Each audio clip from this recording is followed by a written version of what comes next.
儿媳好说歹说，偏姐姐谈迷了心窍，如何都不肯听劝。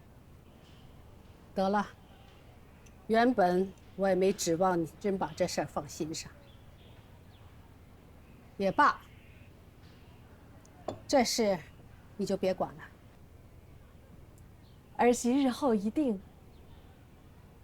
明兰不是你生的，你不拿她当回事，我也强不了你。夫人想着娘家，是人之常情，我也罢了。可你胳膊肘，竟然向外拐了17、8里，连康家，你也要眷顾着。这哪能啊？你站起来。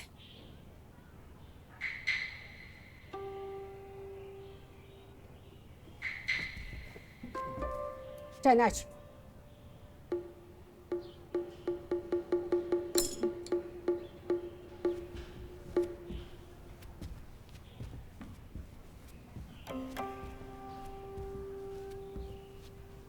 行的道理，我不与你多说，说了你也不懂。我3番2次同你讲，不要和康家的往来，更不许他上门。可你背着我让他来，如此忤逆长辈，不将我放在眼里。跪下！什么？就跪这里？跪下！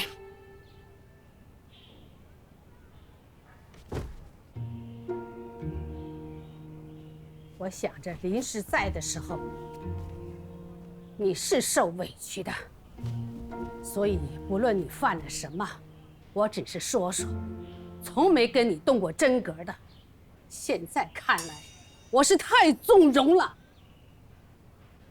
你在这跪足1日，若他再来，你就到院子里跪。母亲，母亲，我认罚，可这是不是也太重了？我可是当家的主母啊！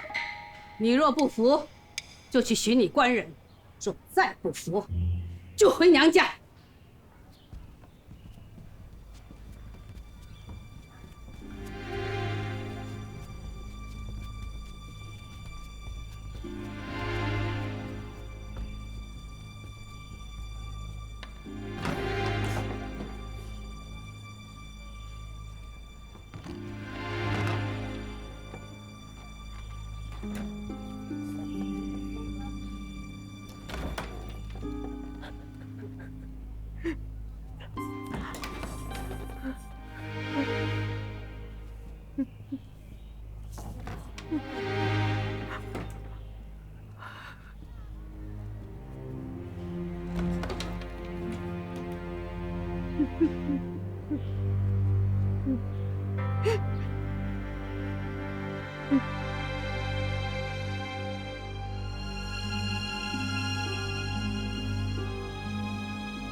大娘子，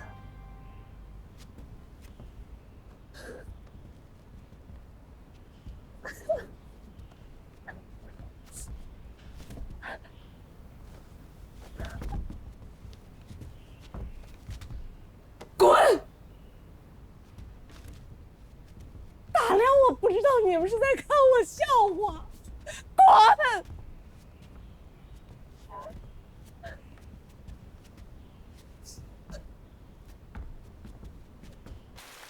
真的就这么把人给送走了？方才送走的。我们的人跟着盛家，看着他们赶着马车冒雨把那女子送出城了，既没等晴天好上路，也没等白日。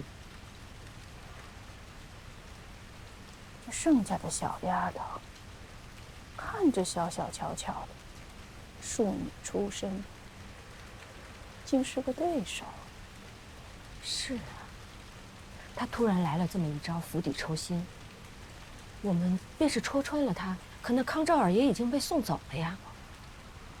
康家的就是个没用的东西，白费了我这么多的口舌。除了嗓子大，就是个废物。真是没想到，盛娘子年纪轻轻的，下手却这么利索，半点破绽也没露，瞒得严严实实的，竟然就把事情给办了。大娘子，我瞧着这丫头可不好对付，不如我们就算了吧。横竖就两条路，要么让老二用文火把我给炖了，要么我自己选条痛快。大娘子，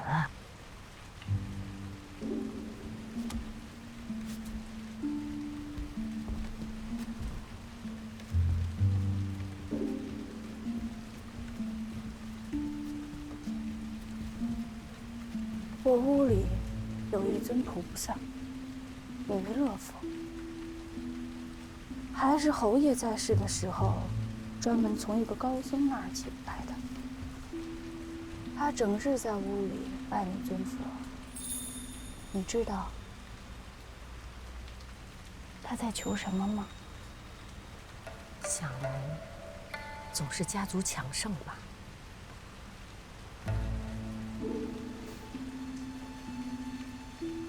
错了，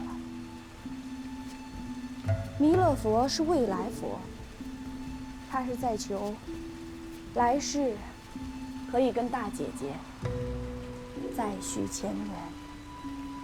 这也未必。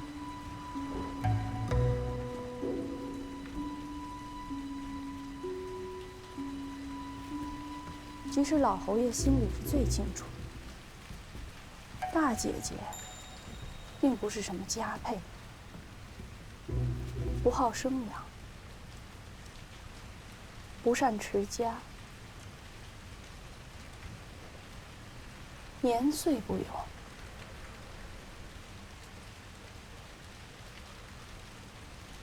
可他就是喜欢，旁的人再好再贤惠，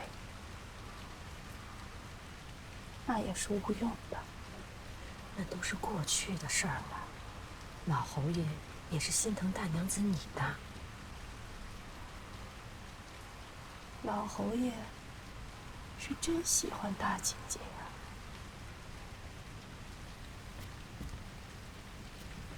大姐姐死了，他们在这个家里也只剩下一副壳儿，游来荡去。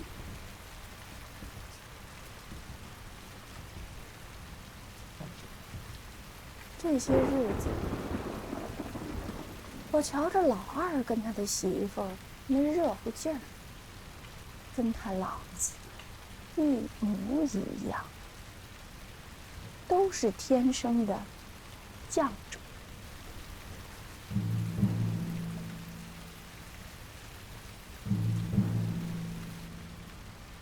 要是这盛明兰死了，那老二也就废了。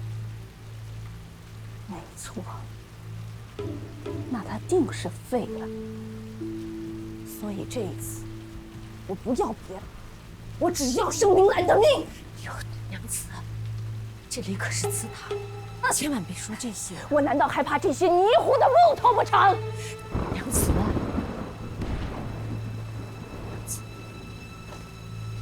还是小心些为好啊！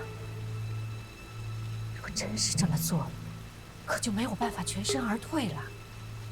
不若我们等上一等，没准那边自己就先出事儿了呢。等？我怎么可能还有这么好的机会？那南边要杀老二的人那是多了去了，自以为自己藏匿的好，可是只要他身边的人途中露出那么一点破绽，看吧，看他死在谁手里。即使他在路上没有死，好啊，那就回来也只能看到盛明兰的尸首。娘子，事后，顾廷烨伤透了心，再娶个没用的田房，就没有盛明兰那么难对付了呀。哪怕再生个嫡子，谁又知道那是什么时候的事情？一个思念亡妻的丈夫，一个永远也拢不住自己丈夫心的续弦，这就不可能是个和睦的家庭。到时候我们在浑水摸鱼，那可比现在容易多了。哪怕是盛明兰，她肚子里的孩子，没有死，那她跟她后母也是一出好戏呀。到时候这个家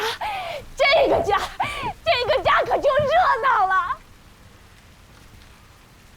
老儿媳妇儿，她现在怎么样了？她气色怎么样？事情虽收拾了了，可据凤仙说，她去请安的时候，瞧着她的神色也并不爽朗。凤仙还说，她近日不怎么吃东西，说是害口，可前一阵儿也是害口，也比现下要吃得多，看来是烦心扰神了。好啊，吃多吃少，那都不是长久之相。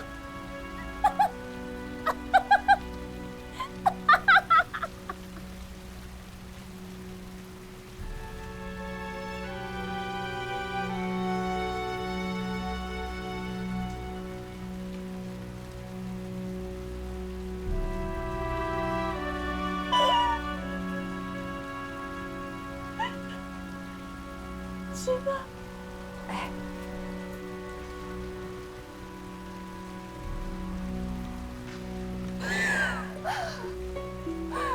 我老了，这对父母，他们还在壮年。我要是真的就这么年了去，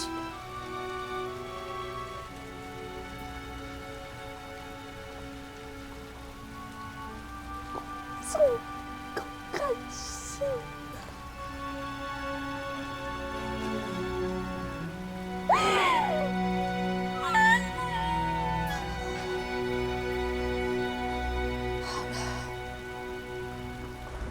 大姑娘，你好好劝劝，大娘子这回可是下面子狠了。快出去！撵着我早死了！你们都快出去！母亲，没良心的死丫头，你这真的跑哪儿去了？母亲，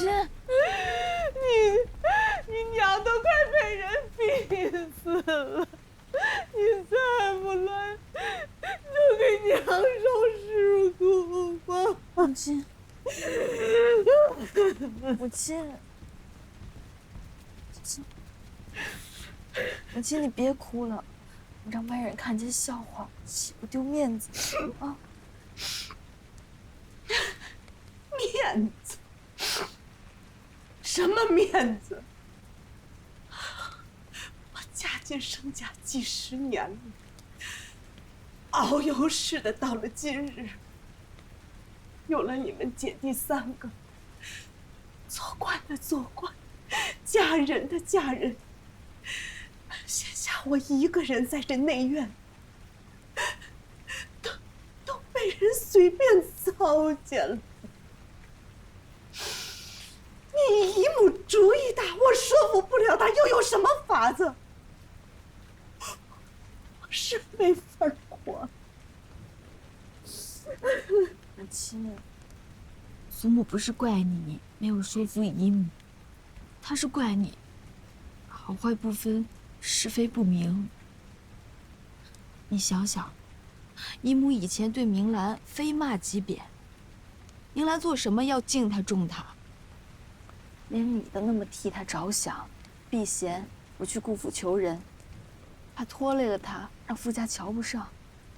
可是姨母倒好，大摇大摆的上门去摆架子，耍威风，这就是狐假虎威，拿我们盛家的脸去充他们康家的面子。你知道什么？那明丫头跟我没血亲的，她攀了高枝，再也不听话了。那赵儿可比明丫头听话多了，日后也好用啊。母亲糊涂，你这话说的跟孩子似的。明兰虽然跟您没有血缘关系，可她怎么说，也是我们姐弟妹的亲妹妹。若是有什么，明兰看在盛家的份上，看在老太太的份上，她肯定会帮我们的。难道那康赵儿还能比明兰跟我们更亲近？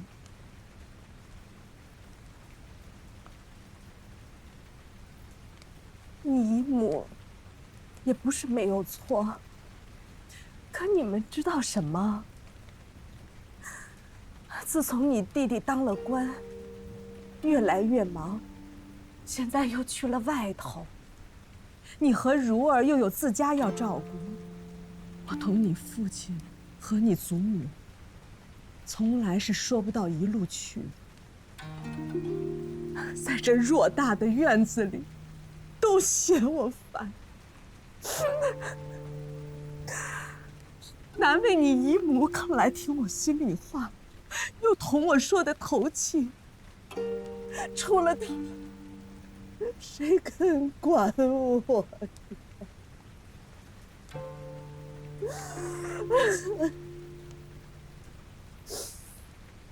不过不要紧，再过2个月，我们王家就要来了，我母亲、我哥哥都要来了。我在这东京城里头，也有人给我撑腰了。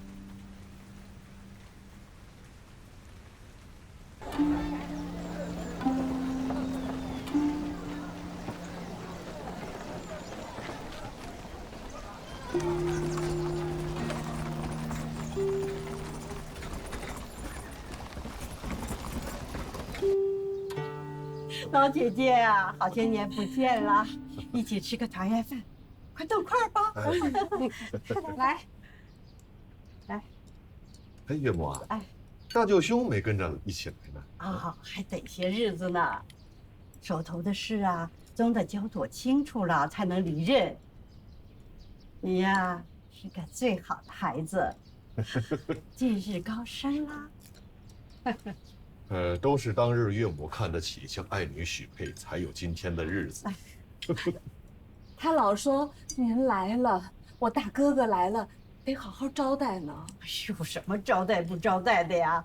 见了你们这些孩子啊，我比吃了仙丹还高兴。来来，今儿全家大小都到了，怎么不见六姑娘把你家那孩子也带来呀？这外头娃娃席面上还多个位置呢。他孩子不在肚里吗？这不也来了？母亲，我家那五丫头啊，近日同官人回老家祭祖，来不了了。她说她最爱吃的那芝麻软糕，让您给她留着呢。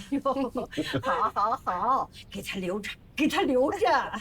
我说的是外头养的那个庶女，叫什么蓉儿、凤儿的吧？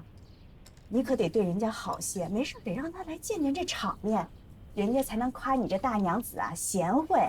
岳母啊，那个孩子啊有点风寒，就不让他过来招惹了，免得过了病。哦，孩子要紧，得好好养病。是啊，这女孩啊不比男孩调皮捣蛋，身子娇弱些。有多金贵啊？谁不金贵？我看就是你。谁家的孩子不金贵呀？9岁10岁的女孩多娇弱呀，连这点道理也不懂。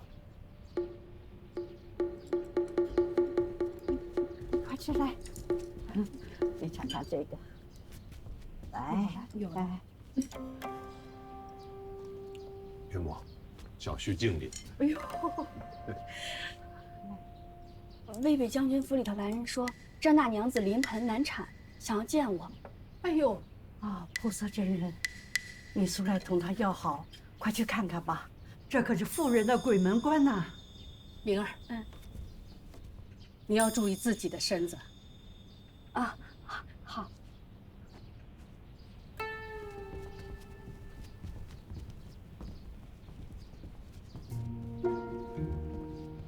啊，来，快去。林牡丹，哟，好解气。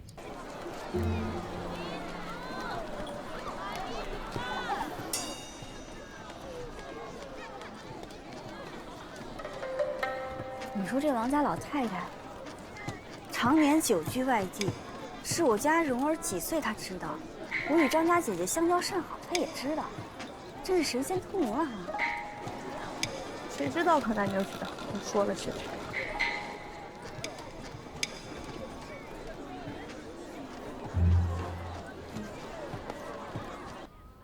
我看着你这病啊，也好些了啊，别着急批那些公文，再养养。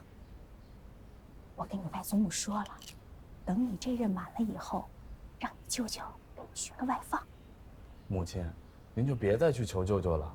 前段时间妹妹还来信说，舅母这个婆婆刻薄，这会儿您又去求舅舅办事儿，只怕是为难得很。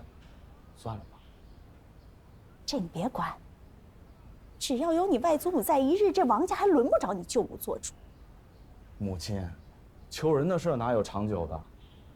再说了，儿子自己努力也能成的。我都给你安排好了，等你舅。父亲，我同你母亲说几句话，你先出去。是。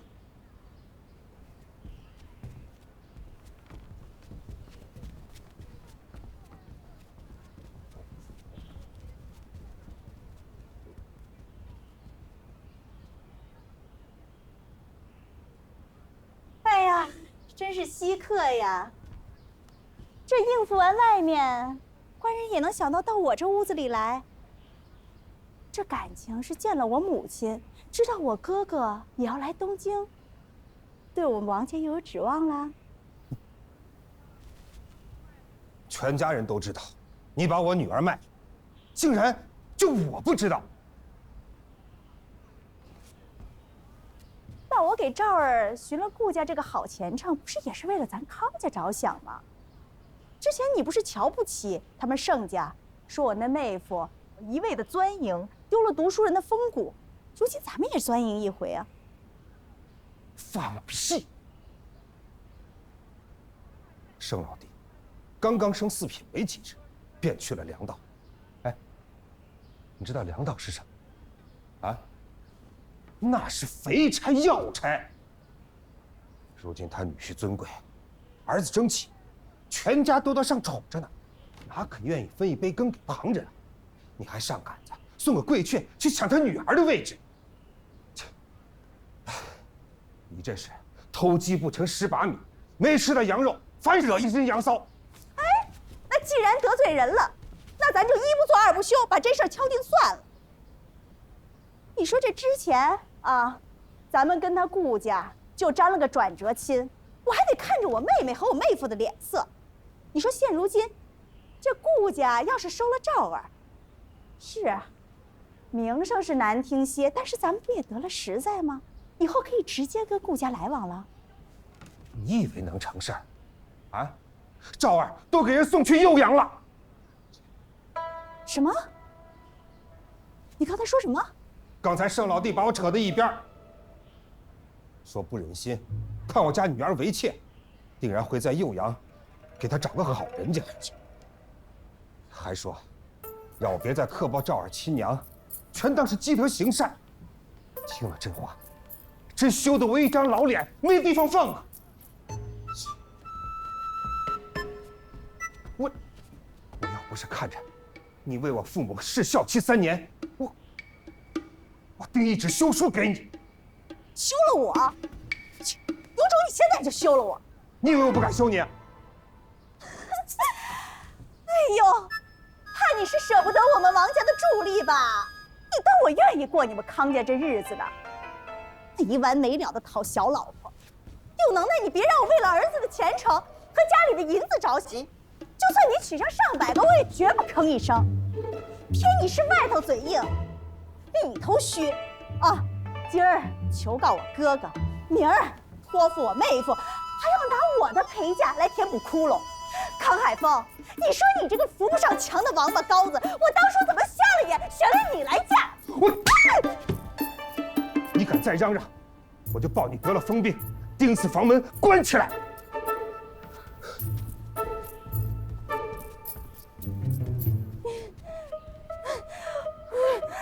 我绝不会放过他们的！你等着瞧吧你！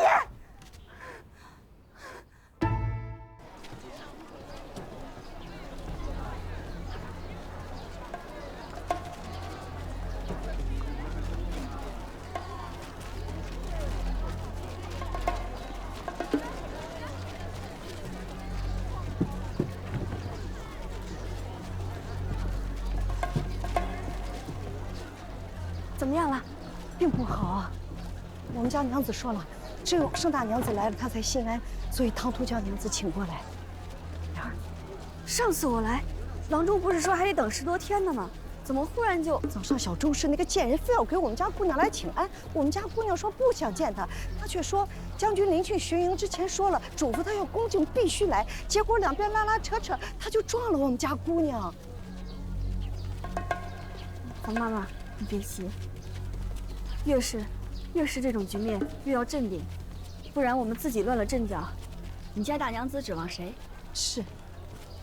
稳婆备了吗？郎中呢？稳婆急找了2个，郎中就请了太医院专看妇人的赵先生。您慢点儿。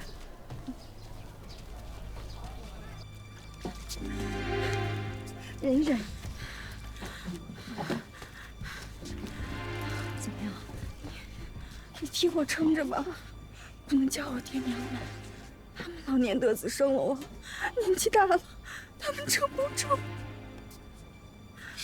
我一个人也不行呀，还是得需要你父亲母亲来。他们来了，见我这样也只能伤心。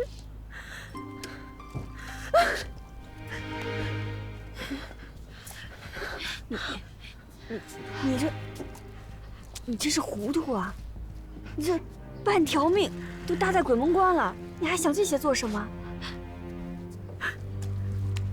你替我撑着吧。别怕，生孩子都要经历这一遭。你去外边给你适应着，你就好好听稳婆的啊。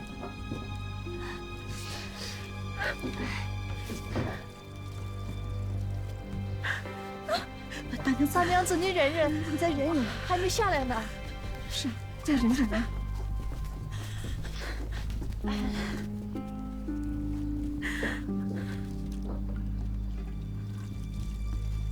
稳婆可靠吗？啊，都是国公夫人的使唤人，他们娘家或儿或孙的身契都在国公府里头捏着的。国公爷何在？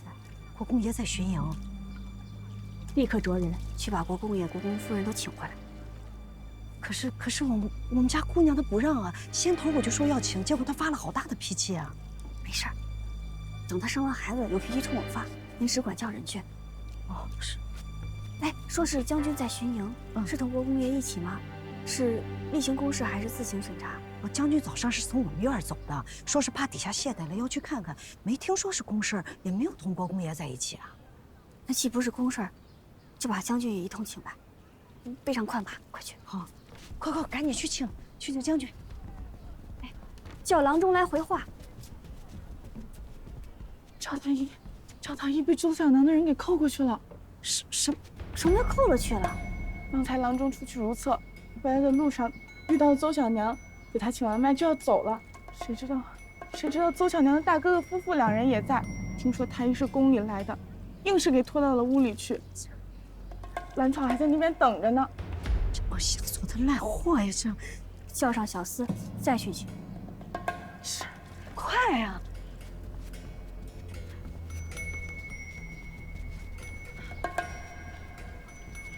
大娘子想是生过几个，有经验了。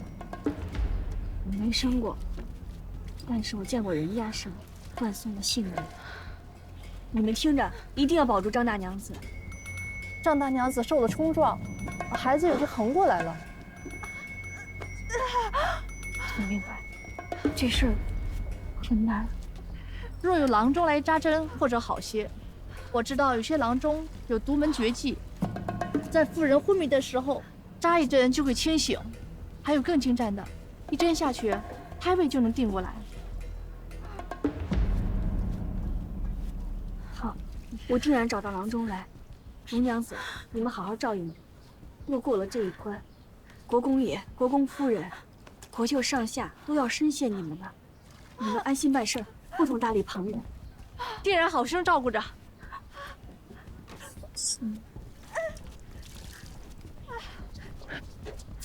哎，什么了？赵太医呢？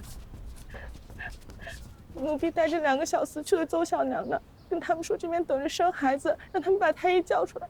谁知道邹舅爷甩了我一巴掌，说没见过什么太医。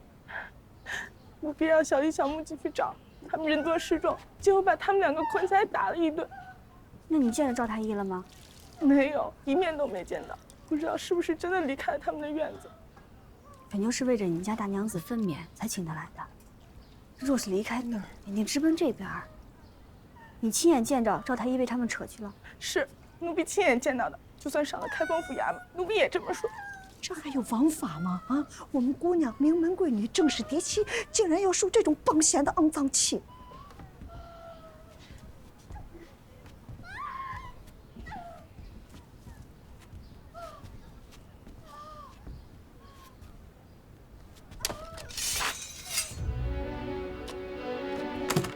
大娘子，大娘子，大娘子！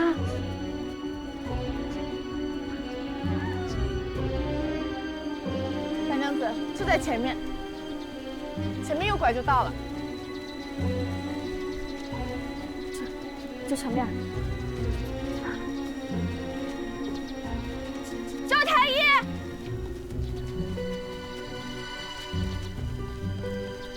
赵太医，赵太医！喊什么喊什么？你的夫人做什么？赵太医早就走了。就是，太医替我把完脉，我们就规规矩矩把人送走了。宗玉，宗玉，哎，这是你又给我拦住！你们好大的宗玉了！你敢在居府里面抽院子？哎，你不是活了是不是？活够了是吧？哎，别动！老三，赵太医。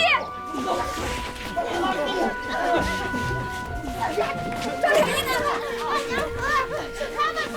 赵太医往后院喝茶，奴婢赶到了，太医急得直跺脚。大娘子要生了吧？是，太医时不待人，别走别说。好，好。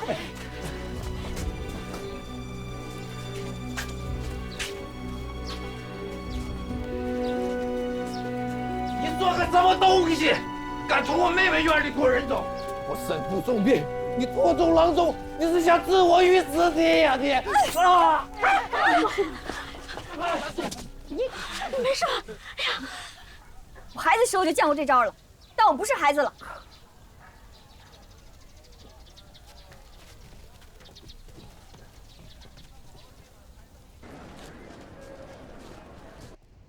张大娘子怎么没声音啊？这是场力气活，若都把劲儿使在叫嚷上，等会儿就没力气生孩子。大娘子，知道的可真多。说呀，你说。是，你先休息。这苦命的女儿啊！我是年纪大了才得了这个女儿的，这是上天神仙的恩赐。当时有多少人笑话我是老蚌生珠，我不怕他们笑，我就要这个女儿。你以为我女儿是塞头你家的？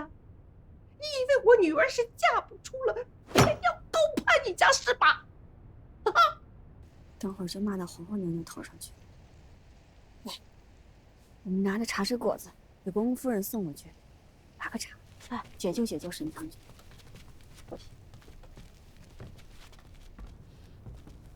夫人将军可饿了吗？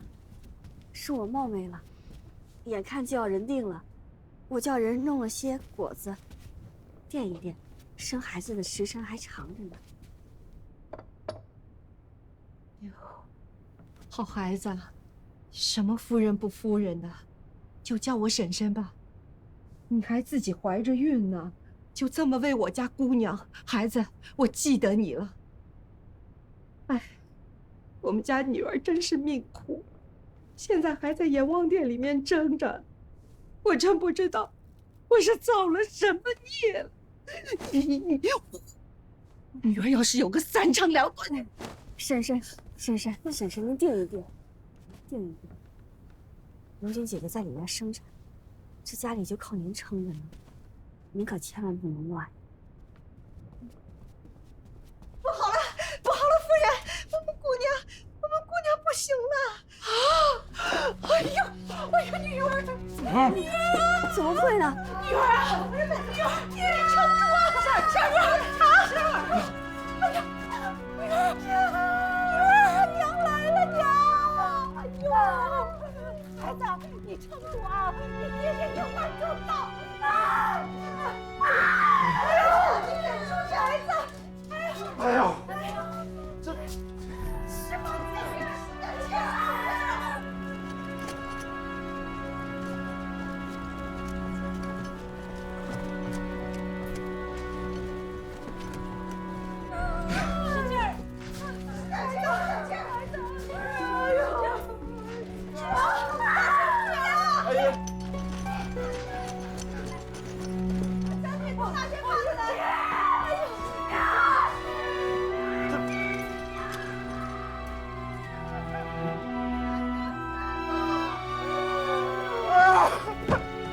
大娘子啊！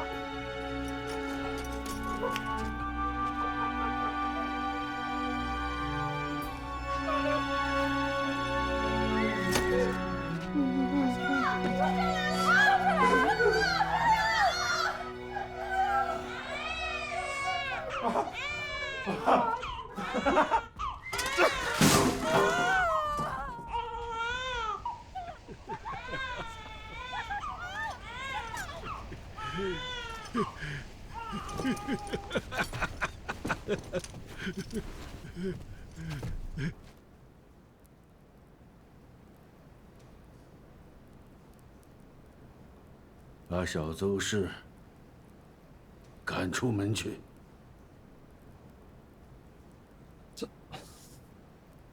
他犯的错大，小婿定然狠狠责罚。但求岳父大人，我实在是因为他姐姐。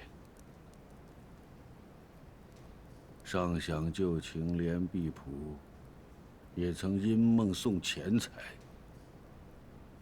顾念亡妻本是深情之意，我是男人，我也明白。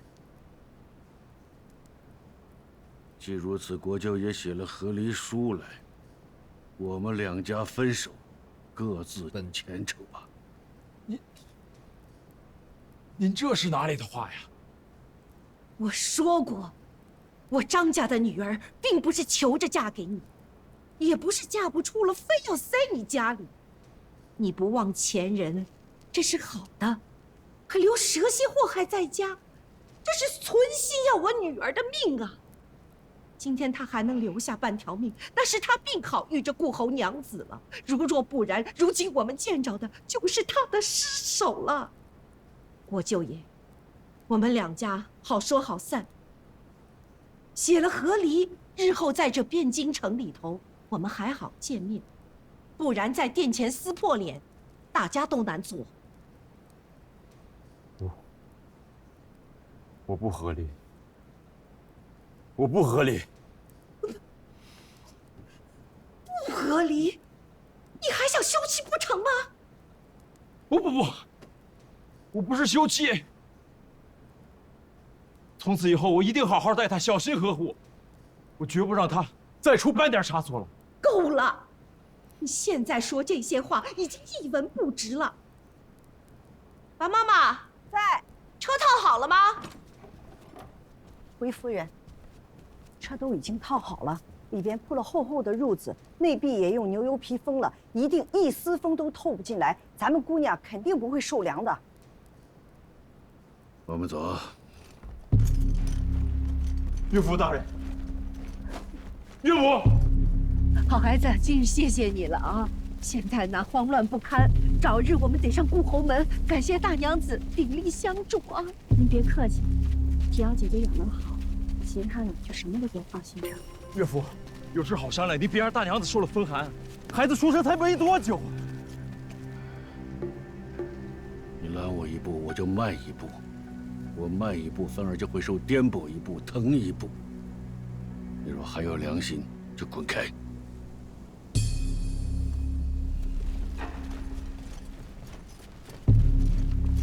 岳父大人，大娘子！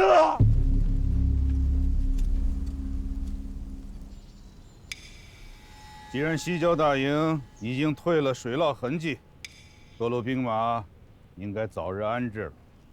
前几日，沈清去看过。沈清，启禀陛下，沈将军今日告假。好。英国公老将军去东边整军了。东边的情况呢？英国公府昨日夜里就将告假帖送到了吏部，今日也没有来。这是怎么了？启禀陛下，英国公连日在东营征兵，昨夜忽然快马奔回城里，去了沈将军家里，回去不久便突发疾病，晕在床上，连夜请了郎中，好不容易救了过来。郎中说，多日操劳，又骤闻噩耗，是以血不归经，伤了本领。怎么还有噩耗？沈将军夫人分娩难产，险些不测，方才生下一子，老国公接了女儿外孙，回家将养，说什么？说要与沈家和离。